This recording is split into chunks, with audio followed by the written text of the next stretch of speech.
הולכים להרוס לי את הטבע היחיד שנשאר לי באזור ירושלים. לא יהיה לי לאן לטייל בעוד 20 שנה עם ילדים שלי.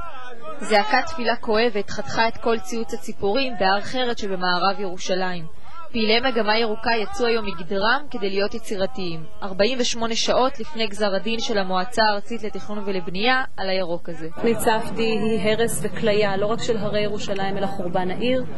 כל המשאבים שצריכים היו להיות מושקעים בעיר הבירה שלנו, בעיר ההיסטורית הזאת שיש לה חשיבות ומשמעות לכל אחד גם בעולם כולו. אסור לתת לה להישפך החוצה לכיוון תל אביב. תוכנית ספדי תשקיע בפרברים מחוץ לעיר, ואת ההשקעה הזו תיצור מצב שאנשים עם כסף יגורו בפרברים והאוכלוסיות החלשות יישארו במרכז העיר. הערים האלה כשהם שומעים על התוכנית הזאת בוכים. הערכות מדברות על עשרות אלפי עצים שיקרטו ועל יותר מ100 מינים של בעלי חיים שיעקרו.